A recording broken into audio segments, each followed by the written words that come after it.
주님의 은총이 오늘 성령 강림절 성찬 예배에 함께 하시는 모든 분들 위해 또 영상으로 함께 하시는 분들 위에도 가득 임하시길 기원합니다.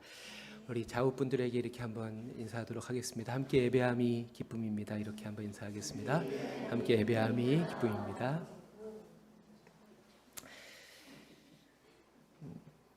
오늘은 성령 더 가까이 계신 하나님이라는 제목의 성령 강림절 말씀을 여러분들과 나누도록 하겠습니다. 요한복음 14장 전체를 본문으로 해서 말씀을 좀 나눌 텐데요. 14장 1절을 먼저 우리 한 목소리로 함께 합독해 보도록 하겠습니다. 시작. 너희는 마음에 근심하지 말라. 하나님을 믿으니 또 나를 믿으라.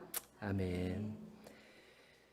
14장은 13장부터 이어지는 긴 고별 강화 가운데 놓여져 있는 본문입니다.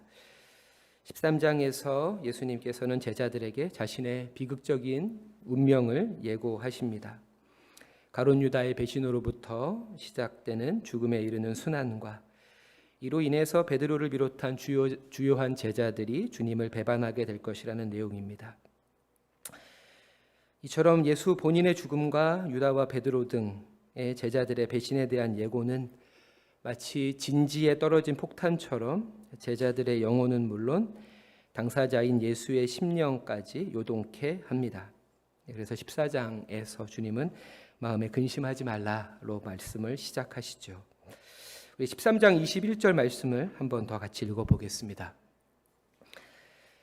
시작. 예수께서 이 말씀을 하시고 심령이 괴로워 증언하여 이르시되 내가 진실로 진실로 너희에게 이르노니 너희 중 하나가 나를 팔리라 하시니. 이처럼 근심은 바닥에 침전된 부유물이 떠올라서 맑았던 물이 탁해지는 것처럼 하나님을 똑바로 보지 못하게 함으로써 우리 영혼을 혼란에 빠뜨립니다. 가까운 물체가 잘 보이지 않는 것을 우리가 원시라고 하죠. 마치 근심은 영적인 원시처럼 우리 곁에 늘 함께 계시는 주님을 보지 못하게 만들고 동시에 멀리 있는 세상이 크고 선명하게 보이기 때문에 우리의 근심은 더욱더 깊어지게 됩니다. 근데 이러한 경험이 비단 우리 인간만의 경험이 아니라는 것이죠. 앞서 읽었던 요한복음 13장 21절에서 십자가를 앞두신 주님께서 내가 괴롭다라고 하신 말씀처럼 주님도 근심하셨습니다. 14장 1절에 근심하지 말라에서의 근심과 요한복음 13장 21절에서 주님의 심령의 괴로움을 표현하는 헬라어 원어는 모두 다 타라소로서 같습니다. 주님도 근심하셨다라는 말이죠. 이처럼 메시아이신 주님의 깊은 고뇌는 아무리 신적인 소명에 잇된 삶이라고 해도 그 마음속에 평화와 기쁨만이 있지 않다는 것을 우리들에게 일깨워 줍니다. 자아를 넘어 신과 타자를 위한 초월적이며 이타적인 삶에도 근심과 괴로움은 뒤따릅니다. 그럼에도 불구하고 그 길을 걷는 것, 바로 이것이 예수께서 우리에게 보여주신 믿음의 모범이고 순종의 정도일 것입니다. 믿음에는 첩경, 지름길이 없습니다. 바다를 향해 흘러가는 강이 굽이굽이 흘러가듯이 믿음의 여정도 갈지자를 그리면서 환경에 따라 요동하지만 느리더라도 꾸준하게 하나님의 뜻을 향해 그리고 부르심을 향해 나아가는 저와 여러분이 되시길 바랍니다. 흔들리지 않는 것, 근심하지 않는 것, 마음에 괴로움이 없는 것이 믿음이라면 저는 그러한 믿음을 흉내조차 낼 수 없을 것입니다.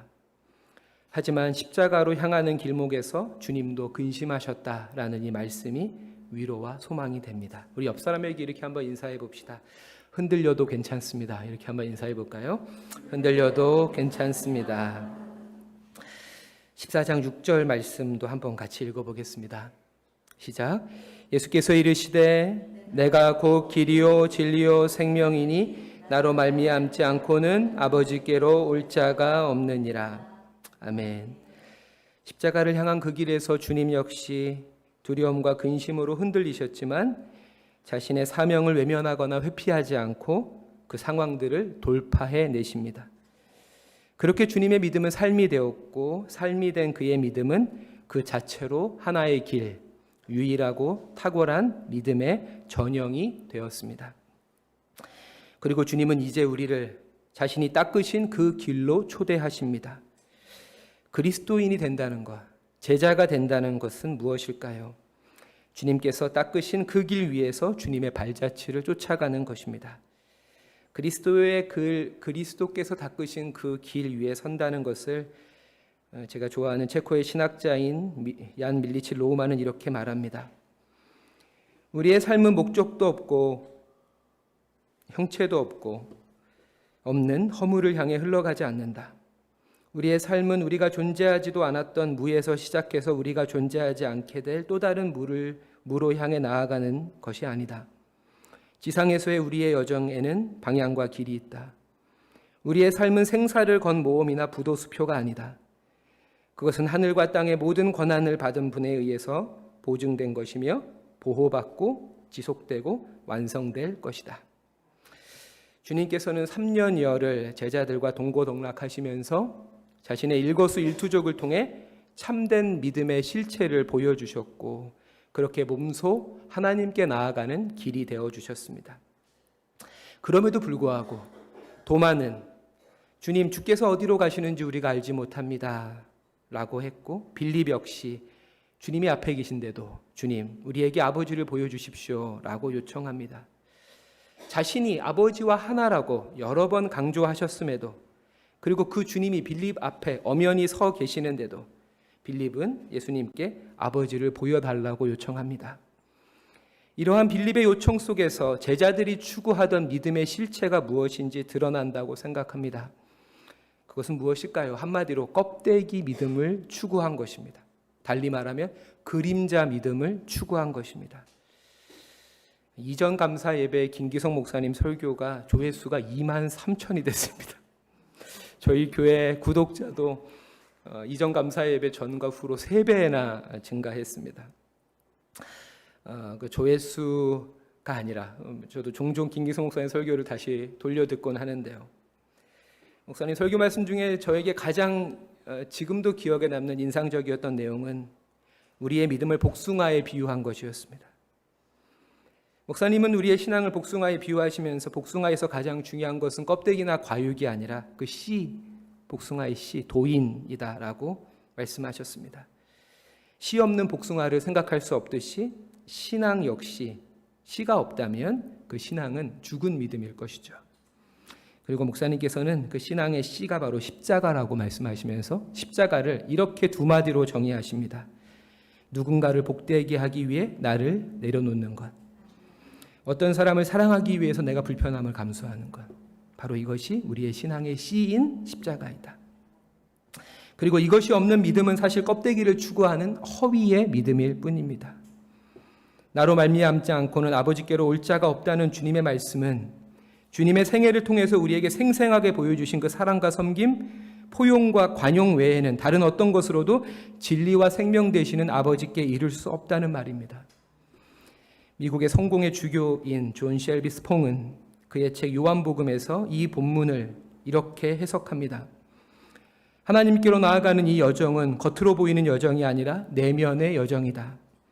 하나님의 실제 속으로 들어가는 유일한 길은 그리스도의 삶의 의미 안에서 사는 것, 즉 자신을 내어주는 자유 안에서 사는 것이다. 그것이 그리스도를 통해 하나님께로 가는 유일한 길이다.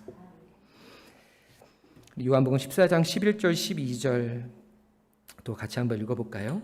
시작. 내가 아버지 안에 거하고 아버지가 내 안에 계심을 믿으라. 그렇지 못하겠거든 행하는 그 일로 말미암아 나를 믿으라. 내가 진실로 진실로 너희에게 이르노니 나를 믿는 자는 내가 하는 일도 그도 할 것이요 또한 그보다 큰 일도 하리니 이는 내가 아버지께로 감이라. 아멘. 예수님은 아버지를 보여달라는 빌립의 요청에 대해서 10절부터 16절에 이르는 긴 본문을 통해서 답을 하시는데요. 요약하면 다음과 같습니다. 나는 아버지 안에 있고 아버지는 내 안에 계신다. 아버지는 나를 통해서 자신의 일을 하시며 나는 아버지와 함께 그분의 일을 하고 있다. 하나님이 내 안에서 나를 통해 일하신다. 너희도 그렇게 될 것이다. 그뿐 아니라 너희들은 내가 한 것보다도 더 큰 일도 하게 될 것이다. 특별히 12절 말씀에서 연약한 우리가 주님보다 더 큰 일을 할 수 있다는 놀라운 말씀을 하십니다. 무슨 뜻일까요? 저는 먼저 우리가 이 말씀을 이해함에 있어서 어떤 수치적으로 또 상대적인 비교의 개념으로 이 말씀을 이해해서는 안 될 것이라고 생각합니다. 김기성 목사님께서도 요한복음 그 설교집에서 이 말씀을 이렇게 해석하시는데요. 여기서 말하는 더 큰 일을 큰 예배당을 짓고 이러저러한 시설을 만드는 일로 곡해하지 말아야 한다. 예수의 지향을 굳게 붙드는 일을 규모의 문제로 환원하는 순간 교회는 신의 무덤이 되고 만다 라고 우리에게 설명해 주십니다. 그렇다면 우리는 주님보다 더 큰 일을 할 수 있다는 이 주님의 말씀을 어떻게 받아들여야 할까요? 먼저 저는 주님의 하신 일을 크게 두 가지로 구분할 필요가 있다고 생각이 됩니다. 하나는 오병이어의 사건이나 병자의 치유와 같이 초자연적인 사역들이고, 다른 하나는 주님의 일상 그리고 주님의 인격, 무엇보다 십자가를 통해서 보여주신 겸손한 섬김과 희생적인 사랑이 바로 그것입니다. 저는 주님께서 말씀하시는 더 큰 일은 바로 십자가를 가르치는 것이라고 생각합니다. 다른 어떤 기적보다 더 큰 일, 그것은 바로 섬김과 희생입니다. 그 어떤 기적보다, 초자연적인 역사보다 더 위대한 일은 앞서 김기성 목사님께서 정의해 주신 대로 남을 위해서 나를 내려놓는 십자가의 삶이라고 생각이 됩니다.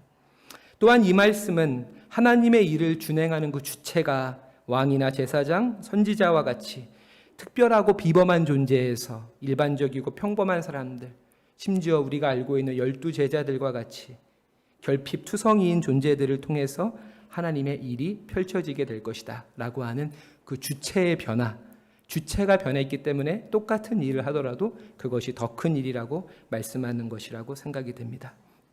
이처럼 우리가 주님이 하신 일보다 더 큰 일을 하기 위해서는 하나의 분명한 전제가 약속되고 있는데요. 바로 그것은 그 일이 보혜사 성령을 통해서 가능케 될 것이라고 하는 것이죠. 우리 오늘 함께 읽은 요한복음 14장 16절과 그리고 26절 본문을 또 역시 한번 같이 읽어보겠습니다. 내가 아버지께 구하겠으니 그가 또 다른 보혜사를 너희에게 주사 영원토록 너희와 함께 있게 하리니 보혜사 곧 아버지께서 내 이름으로 보내실 성령 그가 너희에게 모든 것을 가르치고 내가 너희에게 바란 모든 것을 생각나게 하리라. 아멘. 그리스도의 영광, 즉 승천 이후에 성령의 오심은 아직 그 어떤 하나님의 백성도 경험하지 못했던 종말론적인 실제를 충만하게 맛보게 합니다. 그것이 무엇일까요? 그것은 아버지 하나님과 성자 예수님 사이에 나누셨던 완전한 사귐, 완전한 하나됨이 바로 그것입니다. 예수님은 성령을 약속하시면서 보혜사라고 하는 낯선 단어를 사용하십니다.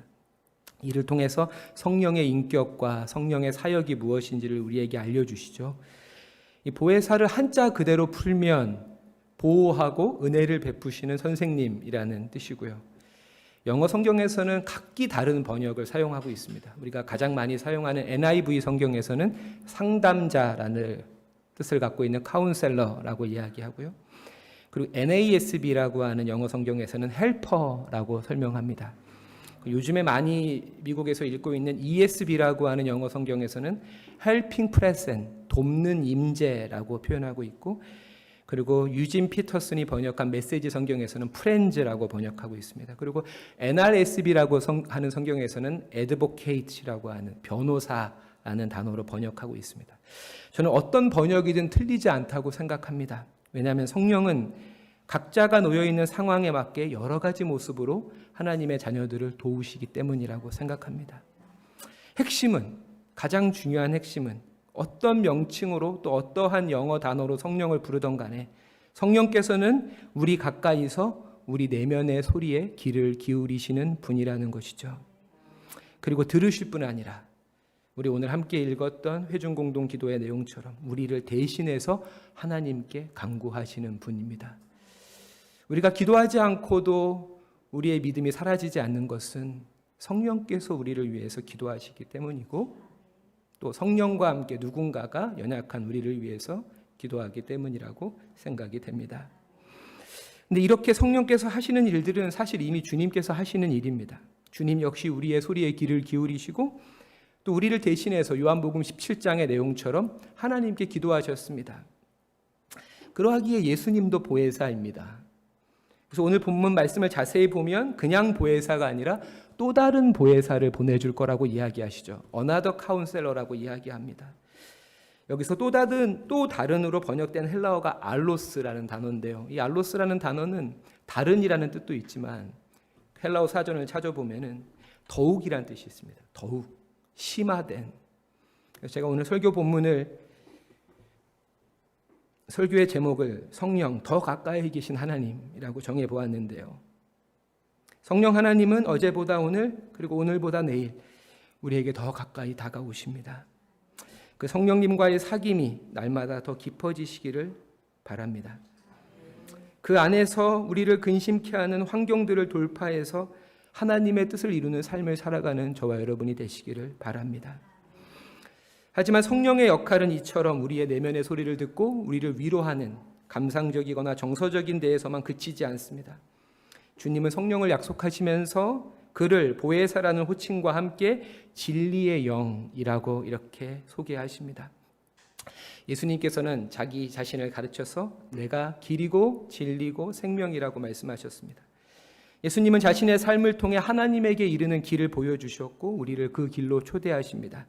그리고 성령은 진리의 성령은 우리에게 예수께서 보여주신 그 길을 가르치시고 또 끊임없이 생각나게 하십니다. 그뿐 아니라 그 진리대로 살아갈 수 있는 힘과 용기를 주십니다. 그래서 우리가 믿는 바 우리의 신앙 고백이 우리의 신앙 실천이 될 수 있도록 해주십니다. 이처럼 성령은 단순히 모호하고 신비스러운 힘과 능력이 아니라 우리 속에 진리이신 예수의 인격을 창조해내는 능력이 됩니다. 그리고 그렇게 우리의 삶이 진리의 영이신 성령 안에서 예수를 닮아갈 때 우리의 믿음이 우리의 삶으로 번역될 때 누군가를 예수의 길로 인도하는 나들목과 같은 고속도로 진입로와 같은 그런 삶을 살아가게 될 것입니다. 저와 여러분의 삶이 그런 삶이 되기를 바랍니다. 기도하겠습니다. 우리에게 더 가까이 찾아오시는 성령 하나님, 지금 여기 흔들리는 우리에게 오셔서